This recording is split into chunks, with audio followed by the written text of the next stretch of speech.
Good morning. Welcome to Library Adventures Live. I'm Tiffany and I'm a librarian for Kirklees Libraries. I'm sorry we're a little bit late with Library Adventures Live today. We've been having a few technical problems with the sound, but we've got Matt Goodfellow, the fabulous rock star poet here. I'm very excited to introduce him to you in a moment. It's my daughter's first day back after half term. I wonder if you all had a lovely half term. I hope you remembered your PE kits. And did you manage to watch any Library Adventures Live shows during half term or catch up with any of our Cosmere Festival events? We had some fabulous authors for you to watch.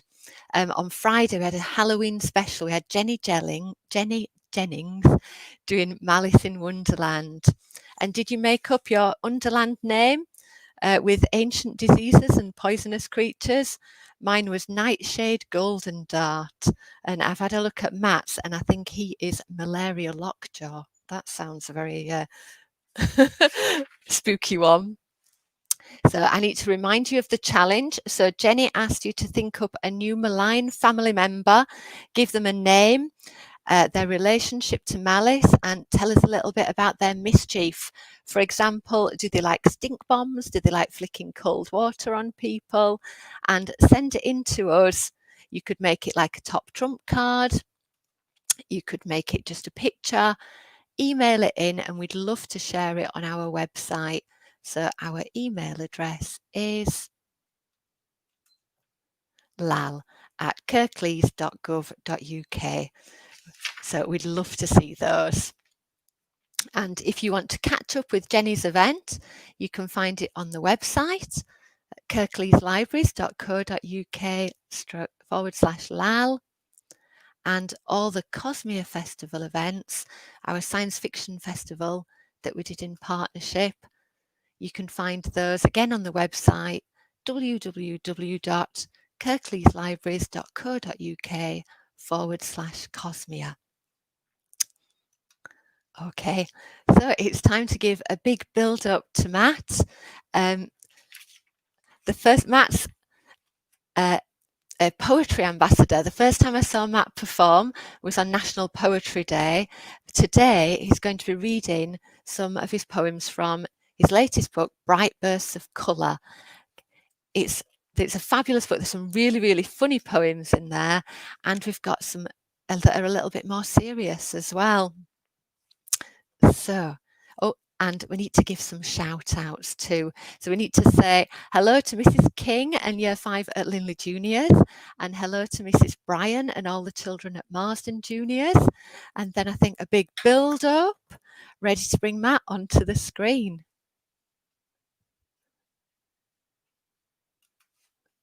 Hi, Matt. No, unfortunately, Matt can't hear us very well. And mic muted. There we go. Can you hear me?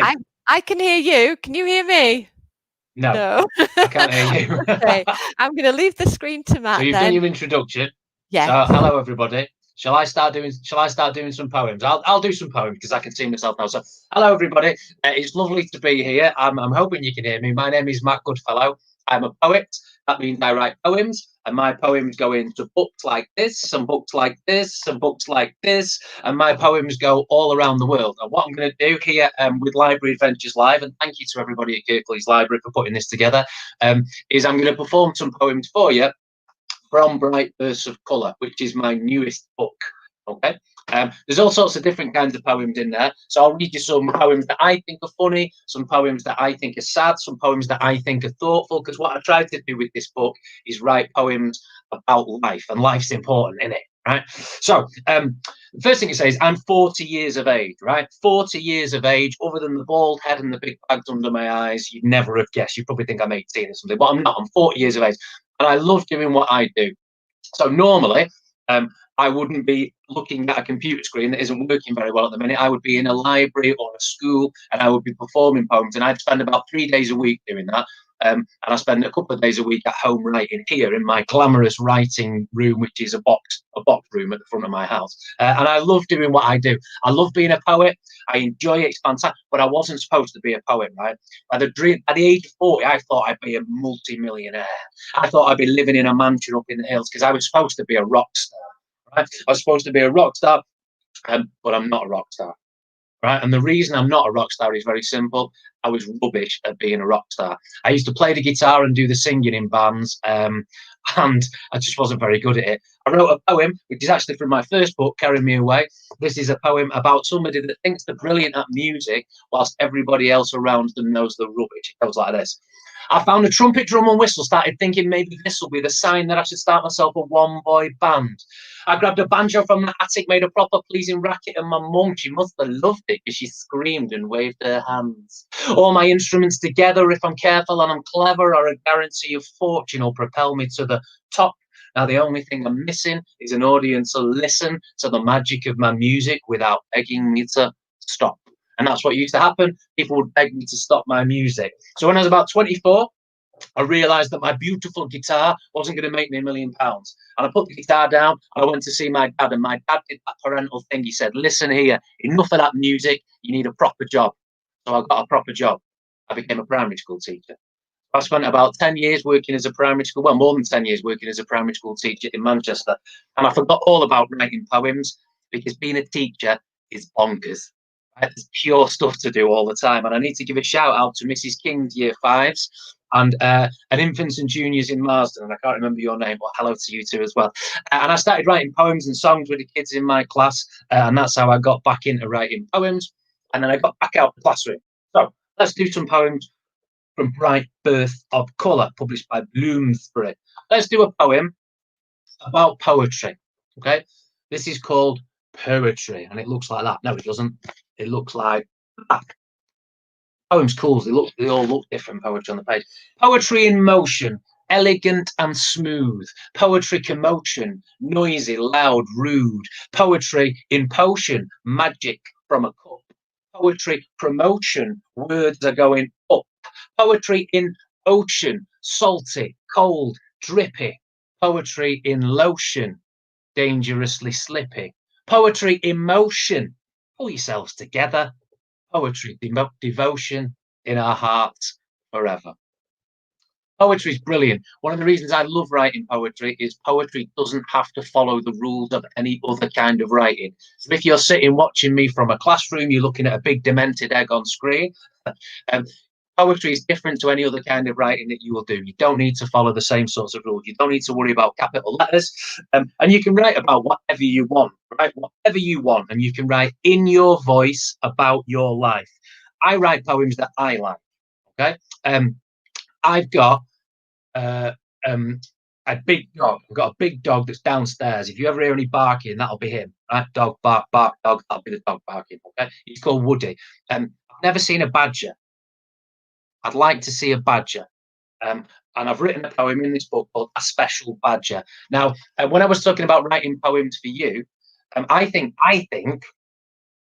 this is funny. My wife, Joanna, who's very sensible, right, used to be the head teacher of primary school, doesn't think it's funny. Right? I like it. When you're writing poems right for you, this is called A Special Badger. It goes like this. I'm a special kind of badger in a special badger den, writing special badger poems with a special badger pen, learning special badger lessons in a special badger school, learning special badger kudos from a special badger school, wearing special badger badges, saying badgers are the best, passing special badger interviews, special badger tests, drinking special badger coffee from a special badger mug.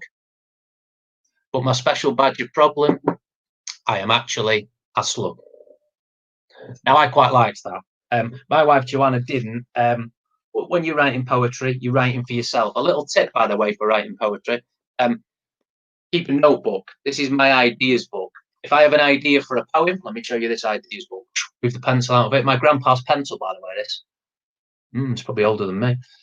This is my ideas book. If I have an idea for a poem, I put my idea in here and I slam it down. If you want to write poetry, pieces of advice, read, write your ideas down, okay? So, yeah, I told you I've got a golden retriever called Woody, and Woody's brilliant. In fact, it was Woody's gotcha day yesterday. That means it's a year since he came to my house and started destroying my garden. Now, Woody's brilliant. He's a really lovely dog. But it took my family years to convince me to get a dog. Because underneath this friendly poet demeanour, I'm a bit grumpy. And I knew that if we got a dog, I would do the looking after of the dog. We got a dog, and I do the looking after of the dog.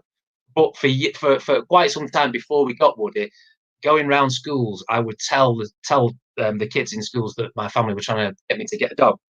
One day I was working with a lad in a library, just me and a small group of kids, and there was a little boy sitting next to me, and he was telling me all about his dog, how he loved his dog, how he trained his dog, and how it was, and how much he loved it, and he was really heartfelt. And as he was telling me, one of his mates came into the library, and he heard what I was saying, and his mate went, "You've not got a dog." And the lad that was telling me about his dog, he just looked crestfallen, and he whispered something very quietly to me. This is for him. It's a poem called Doggy. My faithful doggy loves a stroke when curled up on my bed. He loves his tummy tickled and a gently patted head. He loves to roll in smelly things. He loves to chew a stick. He knows when I am feeling sad and gives my face a lick. He cheers me up. He makes me laugh. He loves a muddy walk. He tilts his little head at me and listens when I talk. I've taught him how to give high fives, to sit and walk, to heel. My faithful dog, my greatest friend. If only you were real. Quite a sad poem, that. Okay, so bright bursts of colour. Why is it called bright bursts of colour? Well, there's bright bursts of colour dotted throughout the book. I think just as there are bright bursts of colour dotted throughout life. But the line comes from a poem called Liam, okay? And when I was a teacher, I've always been quite fascinated. Poets are people watchers, watching the world around us. And when I was a kid, I moved around different primary schools, and then I became a teacher. And as you're a teacher, sometimes, and you'll know this from your classes, sometimes kids come into classes for a very short period of time, and then they disappear off for a little bit. It always interested me about where did those kids go to. This is a poem called Liam. Okay, listen if you hear the title of the book. Last year, this lad joined our class. He'd been to loads of different schools up and down the country, following where his dad's work was. He said he liked it moving around, that it kept things alive and interesting. One time at break, he told me he was different, that his thoughts were bright bursts of colour, greens and reds, blues and golds, all moving together. He said they were so bright they sometimes hurt his eyes. He's gone now, of course. He was only here a month or so. But every now and then, I picture him standing at the edge of some playground, and I wonder if he's nervous, if he ever feels afraid that staying in a place too long might make the colours fade.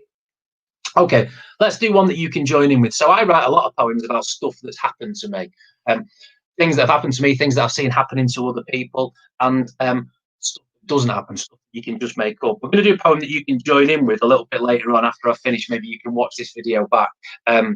This is a poem called Goggles. I went on holiday a few years ago. Let me just have a sip of cherries and berries. Here you go. Elixir. I love a bit of cherries and berries. I went on holiday a few years ago to a place called Lanzarote. If you've never been, I wouldn't bother. I thought it was rubbish. Got to the hotel room, emptied all that stuff out, and me and I've got two kids. I've got a son who's 15 called Will, and I've got a daughter who's 10 called Daisy. This was a few years ago. Me and Daisy went down to the swimming pool, and as we were walking down, Daisy went, "Uh-oh." And I said, "What?" And she went, "I've not got my goggles." And I said, "Do you need your goggles?" And she went, "Yeah, because the swimming pool." So the first thing I had to do was go and buy some goggles for Daisy, right? Before I even got in the pool. Now, look at me, right? You can see my head. Putting goggles on me is easy. I've got a head like a buttered slug. Straight on. Daisy had holiday hair. Boom, boom, boom, boom, boom. So I'm standing in front of her going, I put the goggles on and I had to get it over the top of her. And when she finished, she was like that. And I said, "Do those goggles fit? Are they okay?" And she went, "Yeah, they're fine." They weren't fine. I watched her walk and trip and fall into the pool. And when I'd finished laughing and remembered my parental responsibilities, I thought I'd better go and rescue her. So I got Daisy out, and as she was getting out, she took the goggles off and she went, "Stupid goggles," and threw them on the floor. This is a really simple repeating line poem. It's called Goggles. It goes like this. Got my goggles on, heading straight to the pool. Got my goggles on, looking sharp, feeling cool. Got my goggles on, but they feel a little tight. Got my goggles on, need the eyes working right. Got my goggles on, trip and fall into the pool. Got my goggles on, feel exactly like a fool. Got my goggles on, clamber out, splutter cough. Had my goggles on, took my stupid goggles off. Right, I'm going to do it again. And you can join in with me. If you're sitting in your classroom or you're watching this video back, all you need to do, you can say, got my goggles on, right? And you can do that as well if you want. You can go, got my goggles on. So let's try it again after 3. 1, 2, 3. Got my goggles on, heading straight for the pool. Got my goggles on, looking sharp, feeling cool. Got my goggles on, but we feel a little tight. Got my goggles on, need the eyes working right. Got my goggles on, trip and fall into that pool. Got my goggles on, feel exactly like a fool. Got my goggles on, clamber out, splutter, cough. This time I'm going to shout. I'm going to say, had my goggles on, and I want you to shout, took my stupid goggles off. Okay? Had my goggles on, took my stupid goggles off. Well done. Now you can give yourself a big clap. The crowd goes wild. Let's do a poem about squirrels. There's a few animal poems in here because I like animals. But one thing I found myself doing a while ago, I've got bird feeders in my garden. Okay? And I like to sit and do poetry things and watch the winged creatures come in and eat them. And I put peanuts in these bird feeders. And a funny quirk of human nature is that we like some species to eat the things we put out. So I like the birds to eat. I don't want no squirrels eating the peanuts that I put out. And a while ago, I found myself running out into the garden, shaking a fist at a squirrel that was trying to eat the peanuts. And then I started thinking, a bit weird to do that, isn't it? It's a bit weird to put something out and squirrels are supposed to eat peanuts, aren't they? Right? And I'm putting them out. No, you can't have them. And I started thinking, what would this squirrel say to me? This squirrel doesn't want to eat none of our human food. It wants to eat the peanuts that I'm putting out. So this is a poem called Nuts. Again, you can join in with this later on. You'll see why in a minute, okay? This is Nuts. This is the squirrel talking to me. It goes, I wouldn't want a burger or a curry or a quiche. I wouldn't push a pasty past my lips and tongue and teeth. I'd hate to have 1,000 things and swimming in my guts. I was born a squirrel, so it's nuts, nuts, nuts. Variety, anxiety is not what squirrels do. We don't want sausage sandwiches or chunky chicken stew. No jelly pots that wobble like your big fat human butts. I was born a squirrel, so it's nuts, nuts, nuts. When I'm in your garden stealing peanuts from the birds, take on board my reasoning. It's truthful, not absurd. Don't shake a fist or do me down with disappointed tuts. Remember, I'm a squirrel, so it's nuts, nuts, nuts. I'm going to do that poem one more time, and this time again, you can join in. You can just say nuts, nuts, nuts as loud as you can. I'm finishing. I wouldn't want a burger or a curry or a quiche. I wouldn't put a pasty past my lips and tongue and teeth. I'd hate to have 1,000 things all swimming in my gut. I was born a squirrel, so it's nuts, nuts, nuts. Variety, anxiety is not what squirrels do. We don't want sausage sandwiches or chunky chicken stew. No jelly pots that wobble like your big fat human butt. I was born a squirrel, so it's nuts, nuts, nuts. When I'm in your garden stealing peanuts from the birds, take on board my reasoning. It's truthful, not absurd. Don't shake a fist or do me down with disappointed tuts. Remember, I'm a squirrel, so it's nuts, nuts, nuts. Totally different kind of poem. This is a poem called The Sometimes Song. It's the first poem in the book. It's got a really nice illustration by Alexei Bitskov. Very short, very different. The Sometimes Song. Sometimes in the shadows, sometimes in the light, sometimes when it's cloudy, sometimes when it's bright, sometimes when it seems like darkness might have won, we sometimes sing the sometimes song, the one we sang with Mum. This is a poem now. I'm going to read you a poem called David, and it kind of chimes with that idea we did with the poem called Liam, which was about transients, about people moving around and wondering where they go to. And poetry for me is about kind of trying to make sense of the world around you. And again, as I alluded to earlier, you can do that in your own words. This is a poem called David. There's the illustration.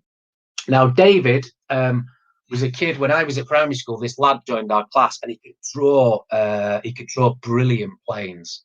And then he just disappeared one day, and he had to move down, and I never saw him again. This is for David. David could draw the most beautiful planes I ever saw. Didn't need a ruler to get the lines straight. Designs of blue sky genius from a mind only 8. At playtime, we became them, supersonic jets, blasting through the atmosphere, both our arms outstretched. He taught me how to sketch and told me mine were good. When I said I couldn't do it, he showed me that I could. Then David's mum met someone new. He had to move away, packed up all his pictures, emptied out his tray. Every flight was cancelled, every drawing gone. I walked around for weeks, forgotten, lost, numb. Until it all came back to me, that look in David's eye. I raised my arms, ran, and remembered how to fly. Right, so we've talked about poetry being different and poetry being able to be written in your voice about your life. So you don't need to follow all the rules. If you want to write a poem down, don't worry about capital letters and full stops. If you look at poems on the page, if we flick through a few poems in the book, you'll see that every poem looks different on the page. Some are fat and some are thin. That's up to you to decide what your poem looks like. It's up to you to decide what the poem is about, how you want the poem to look, the kinds of words that you want to use. And when I'm working in schools, I work with children from all over the world. Write poems in your thinking voice, the voice inside your head. Your voice, your thoughts matter. Your lives matter. And poetry is a way for you to, if you should you choose to write about those thoughts inside your head. So you can write about a crazy special badger, or you can write about something sad or more thoughtful. It's entirely up to you. Okay, let's do a bit of a weird poem from the book, page 36. This is called Book People. You can see the way this poem looks on the page and how different it is to this poem here, 4 Seasons in One Class. Who decides that? Me, you, when you're writing your poems. So, book people. They lie disguised in margins, hide where spines crack. Slender limbs like letters, glisten tight black. Make silent pink-eyed promises of love, death, trust. Disturbed by page vibrations, disappear to dust. I'm going to read another weird one as well. I like writing strange poems at times. Page 43, let's have a look. Page 43, this is a poem called Catch Her If You Can. One of the great joys, I think, of writing poetry is that when you write something, it means something to somebody else. I wonder what this one means. Catch her if you can. Winter thin, hard as hills, smooth as silver, pale as pills, dreamlike where the starlight spills. Capture if you can. No clear edges, moves like smoke, leads you blindly like a joke, through black trees that squeeze and choke. Capture if you can. Follow, slip and twist, grasping air in empty fist. Wonder what you missed. Capture if you can. Right, I'm going to read you a very, very, very sad love poem now. I don't want you to cry during this poem. It's called I Fell in Love with a Crumpet. Okay, and you can see the illustrations there. One day I was going to work. I can remember the school. It was early morning. I was going to work at a school in Bradford, which is about an hour and a bit's drive away from me. And I was having crumpets for my breakfast. I like a crumpet, a little bit of butter, a little bit of Marmite, not too much. Not too much Marmite, that's important. And I had this crazy idea about the crumpet being real. Or I might have said to Daisy, "Well, I love crumpets," or something like that. And an idea was sparked. And I wrote the idea down, and then as I was driving all the way to Bradford, this idea was knocking on the inside of my head, and I started writing the poem. And in your ideas book, slam your ideas down and come back to it with fresh eyes. Whatever you write down, come back to it with fresh eyes the days later, because most of what goes in here is rubbish, okay? This one I quite like. So I fell in love with a crumpet. I fell in love with a crumpet. Its crispy, crated skin called to me one morning, sucked my poor heart in. I carried it around with me, safe inside my pocket, until I'd finished fashioning a crumpet-carrying locket, which hung around my slender neck just like a buttered moon, a medal won by sweet new love, yet tragedy came soon. I thought we'd stay together until we both were old, but hadn't factored in a crumpet's tendency to mould. The stench became unbearable. A green and gassy glow told me it was time I had to let my true love go. Buried it in dappled shade beneath a willow tree, and wondered how I might survive this life of only me. Well, have no fear, I'm not the sort to end up sad and bitter. And 6 days later, hit it off with a gorgeous wholemeal pitter. Fell in love with a crumpet. Not had a crumpet for ages, actually. Right, let's do, okay, totally different kind of poem again. And for a poetry collection, when you put in, I think there's about 70 poems in Bright Bursts of Colour. Sometimes you get a book of poems which are all funny poems, or all sort of more thoughtful poems. I've got quite a short attention span, so when I was trying to put this book together, I was trying to make sure that basically it was sort of what's inside my head. And there's a place for every emotion, I think, in poetry. And if too much of one thing, I get bored for it. So this is a poem called Too Late, which is very different to the one that we've just read. Like this again, you can see how different that looks in the poem next door. Too late. It's late. No light slice under door lay. Max in kitchen basket, chin on paws lay. The glass is cold against my forehead. So much black there. So much night. Totally different poem. Brum, brum. I like short little poems, man. Dad bought maps of the stars, but says he'll be returning them. We were supposed to get to Mars, but ended up in Birmingham. For that one. You can see it there. Dad bought maps of the stars, but says he'll be returning them. We were supposed to get to Mars, but ended up in Birmingham. Again, that's the kind of poem that my wife will have shaken her head at. I'm going to read you the poem next door, which is called The Not a Poem Poem. The Not a Poem Poem. That's not a poem. That's what people often say. That's not a poem. Poetry, does poetry have to rhyme? It's an interesting discussion about poetry because I have no idea what poetry is. The best definition I can give you is that poetry is about play. Poets play with words, we play with ideas. I would be mistrustful of anybody that tells you exactly what poetry is. And sometimes people are a bit sniffy about poetry, sometimes people are nervous about poetry. I hope what you're seeing here is that poetry is 1,000,001 different things. It's an infinite amount of things.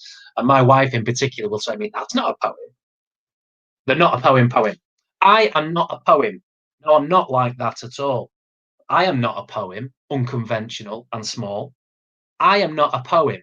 Let's be absolutely clear. I am not a poem. There is not a poem here.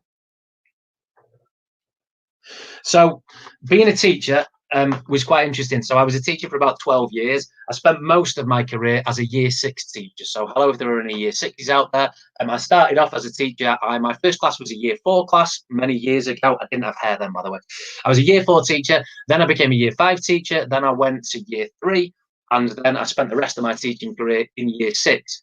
Now, I taught in an area of Manchester called East Manchester, a place called Gorton, a tough area of inner city Manchester. And when I started there, it was a very white British area. And by the time I left 12 years later, it had turned into this wonderful, diverse community of people from all around the world. And that was often because people that needed somewhere to live when they came into the country, they were housed in Gorton. So a few years ago, I was the year 6 teacher and a family joined our school. And they had a son who started in year 4, and he was a big lad. And this family, they had escaped a horrible life in Africa, and they got out of Africa and they'd gone to Europe. They landed in Italy, spent some time in Italy, and then they moved to Belgium, and then they ended up in Manchester in Gorton. So they started at our school, and the lad couldn't speak a word of English, and he was a big, tough kid who'd lived a big, tough life. And he spent quite some time letting the rest of the kids in our school know just how tough he was. And he frightened the life out of my year 6s, this kid, and he was in year 4. And he was a tough kid. 2 years later, he gets into my year 6 class, and his English was much better. Okay, most of what he said wasn't appropriate for the classroom, but his English was much better. But a legend had grown up around this kid that nobody had ever seen him cry, despite some things that had happened to him, and you'll hear about it in the poem. Nobody had ever seen this kid cry. And I was with him. I was in the room with this lad when he took his SATs test, his reading paper, particularly at the end of year 6. This is a poem called Stress. It goes like this.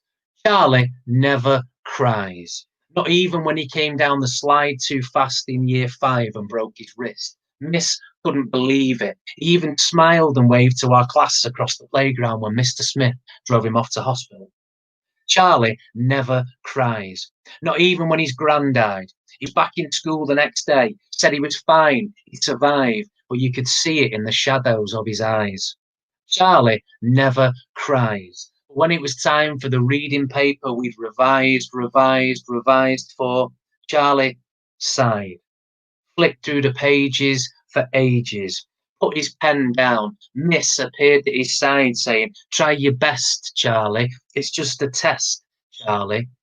and he looked over at me, and I swear I could see right inside his mind. And it was dark, and he was hiding, shoulders shaking, and he knew he couldn't do what they wanted him to do, however hard he tried.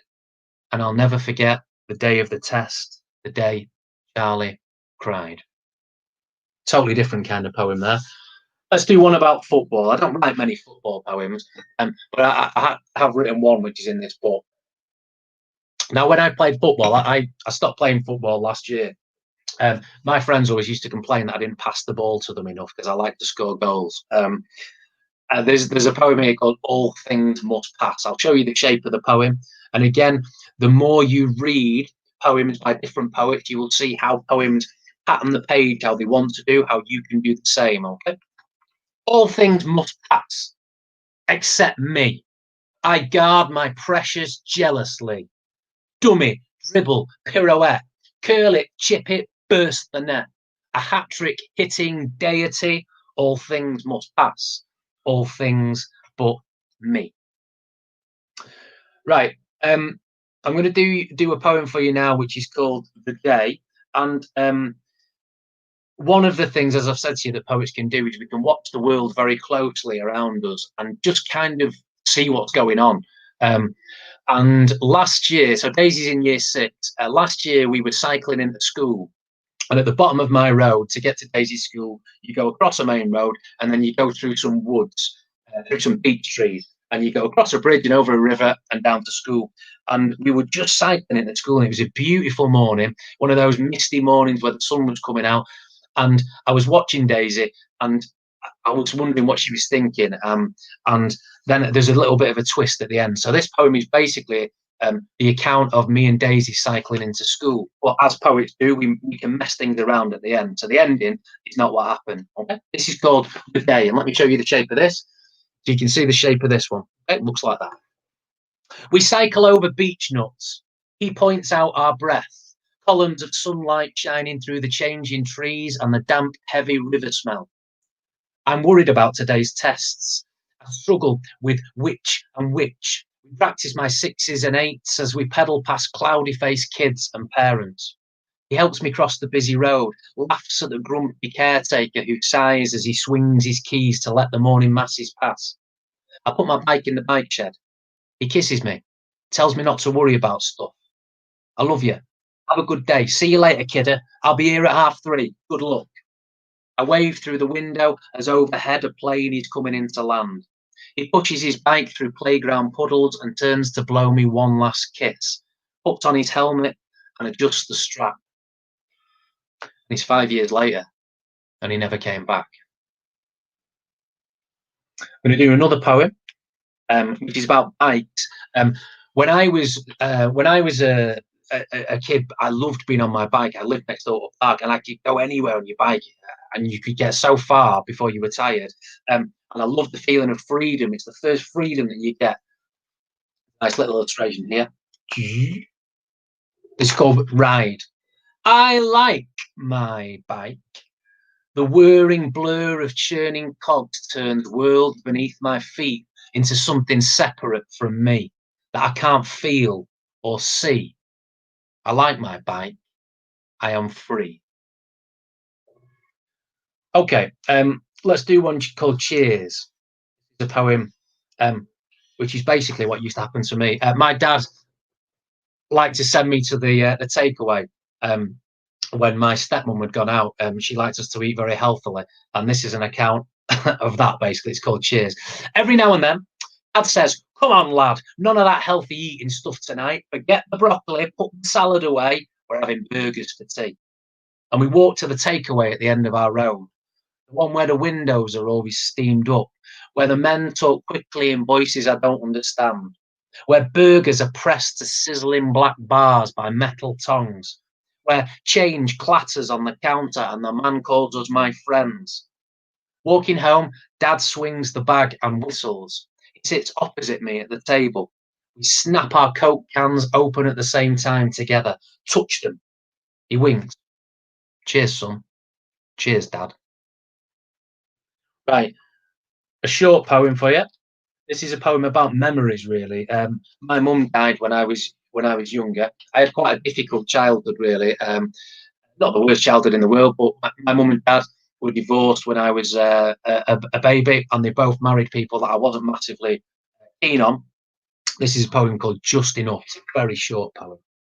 That's the wrong one. Looks like that. Just a feather of a thought, but enough to see me through. Just a feather of a thought, and I line my nest with you. Totally different short one. Inside. I was once sitting in a cafe, and there was just a vase next to me whilst I was eating my cheese and onion toasty or whatever I was eating. I thought, wouldn't it be weird if there was little cars going around inside the vase inside there?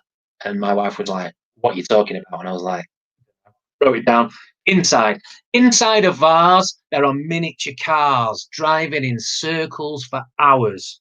Though progress is slow, for they've nowhere to go, they have a wonderful view of the flowers. Okay, let's do your poem called Split. So this is a little bit about my childhood. There are some details that have changed. This is called Split. Stay at mum's for half the week, the other half at dad's. Both of them remarried to people not that bad. I've got a baby sister. She looks like me, they say. When I'm at my dad's, I miss her. She changes every day. Mum picks me up from dad's house, but never rings the bell. It makes her sad to see him. She won't say, but I can tell. Rules are really different. To be honest, it's a pain. I can tell you've been at his house. Dad says just the same. I've got some mates to chill with, but I'm only here part time.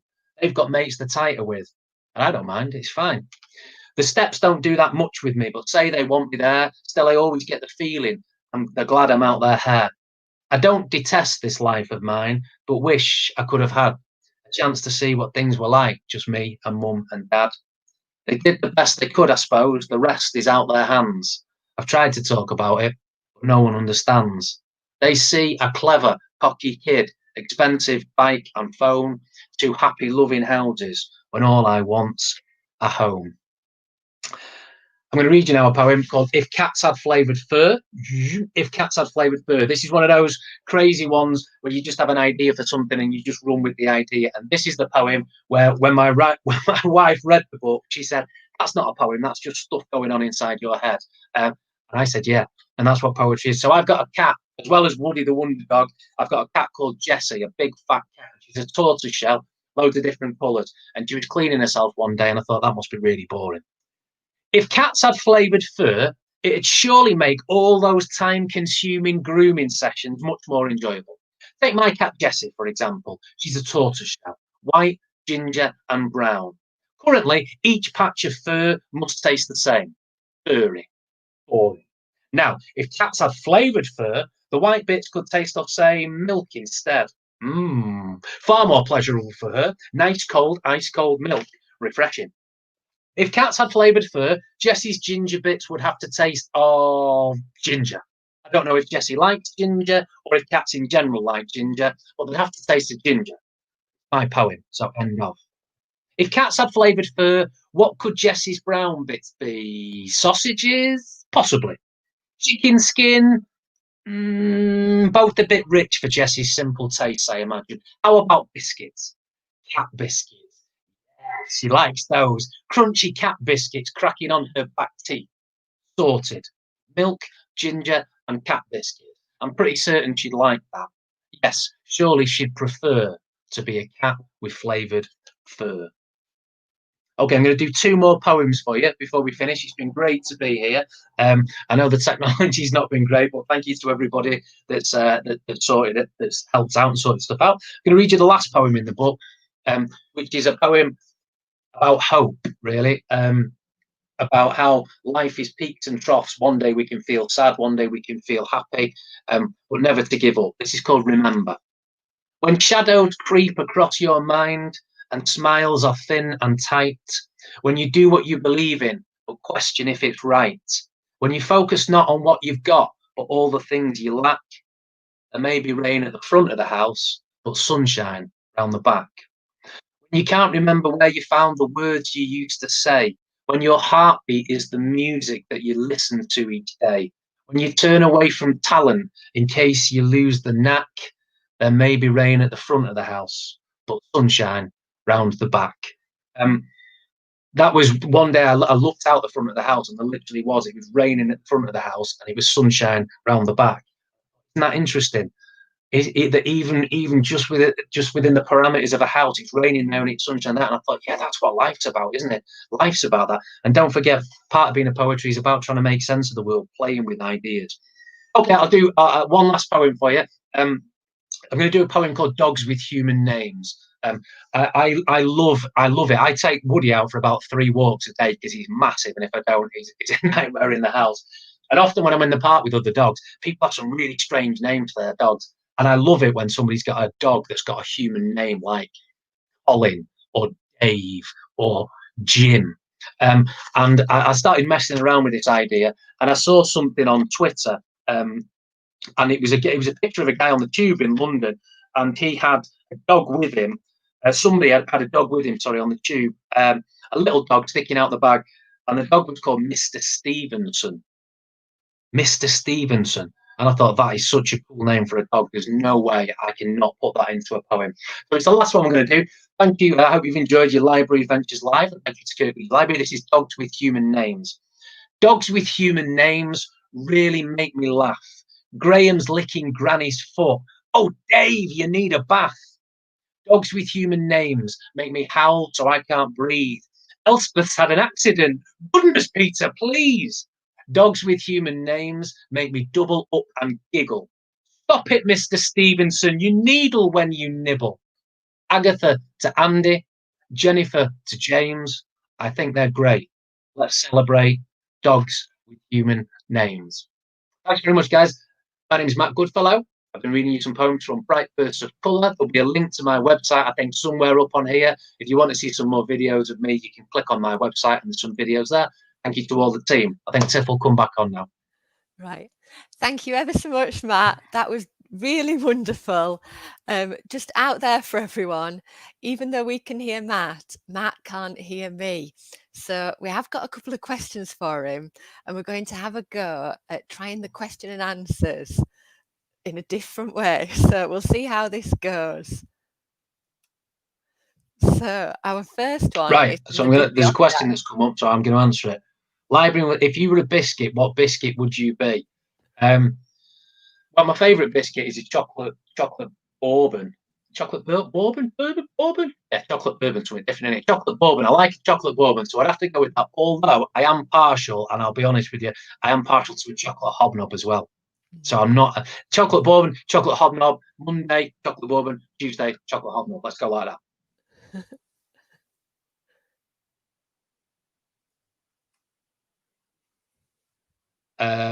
So what's your favorite poem by someone else, and which one that you've written is your favorite? That's a really good question. And both of them change. So I read an awful lot of poetry, and the more I read, the more you gather. And my favorite poem changes. The poem that sticks in my mind the most is a poem called Ode to Autumn by Keats, which was it's a poem that I studied when I was at college. Look it out if you can see it. I really like that one. It's just got a beautiful evocation of autumn. Favorite one that I've written, I don't really know. That depends. It's often the poem that I've just written, because I want to enjoy the poem that I've just written. Have I got a favorite one from Bright Bursts of Colour? I don't really know, because I like the Badger poem because that's just so crazy and silly. But there's one called Mist that I quite like. If you can find the poem called Mist in there, that's one of my favourite ones as well. Thank you. That's a good thumbs up, that Tiff. I like that. It's a good positive thumbs up. I think because you can't hear me, I've stopped talking. This is a question from my daughter. Poppy, hello, Poppy. Favourite poem, Splash Badger. How long did it take to write all the poems in Bright Bursts of Colour? That's quite a good question as well. Generally, I like Action, which is a collection of my poems about every 2 years. So I put this out. This came out in 2016. It's called Carry Me Away. And then Chicken on the Roof came out in 2018. And Bright Burst this year, 2020. So it kind of takes me a couple of years to put those sort of 70 poems together. But I do write other books like these ones in between. So it depends, really. I'm quite lazy, so sometimes I have to force myself to sit down and write. But it can take up to 2 years to put a collection of 70 poems. I might write 100 poems and get rid of 30. So A couple of years, really. Thanks, Matt. This is a funny question. Harry, have you written any poems about Minecraft? No. Sorry, Harry. Maybe you write the poem about Minecraft. Well, Harry was busy trying to write one on the way to school this morning. Oh yeah, early train. That's a good one, and it comes from. It's a nice link to my mum. So my mum died when I was 20, and I kind of talked to you a little bit about before. I had quite a difficult childhood, and my mum was my favourite person, and life's sort of put through with sadness. But one of the funny things is, my mum was early everywhere. She always liked to be early, and so I used to say, "You've caught the early train again, have you?" And so I set up my Twitter handle years and years ago and didn't use it for years and years and years. And because I'm quite disorganized, I couldn't find any passwords to change the name. So at early train is for my mum, yeah, because she always caught the early train. Oh, that's a lovely story. And my last question. So my question, favourite poem, book people. What do your children, Will and Daisy, think about their job? Are they proud or embarrassed? Do they mimic you like my girls do? Well, it's sort of changed really, because I've been doing this for quite a few years now. I think I went part-time as a teacher about 5 or 6 years ago. So the kids have grown up. So obviously when I started William, when I went into Will's school whilst I was still teaching to perform some poems. So I think he was in year 5 and he's in year 10 now. And William loved it to start off with. Loved me coming in and doing an assembly in front of all his mates, and I used to get him up and tell stories, and he loved it. Now he's 15 and he doesn't like anything that I do. So he'll go, "You're just a children's poet. You're just a children's poet." And Daisy was the other way.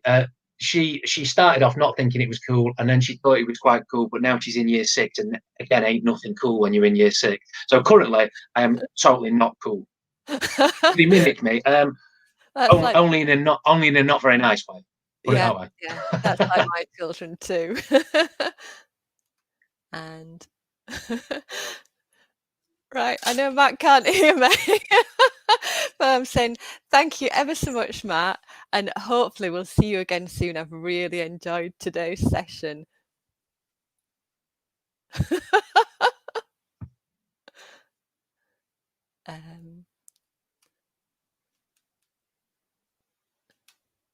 Right. So that was absolutely fantastic. I hope you enjoyed Matt's performance as much as I did. And he said all my favourite poems, Book People, Crumpet, Not a Poem, all the ones that I'd written down and hoped that he'd read for us were on his list. It was absolutely wonderful and a lovely mixture of really funny ones and some really heart-moving poems as well. So I think it's time now to tell you about what's happening next week. So next Tuesday, we've got another Library Adventures Live, and we're going to be welcoming Maz Evans, so the author of the Who Let the Gods Out series. So that's very, very exciting. It'll be live on Facebook and Twitter and YouTube next Tuesday at 11, but you can catch up with it later on our website. And I'll put the website up for you.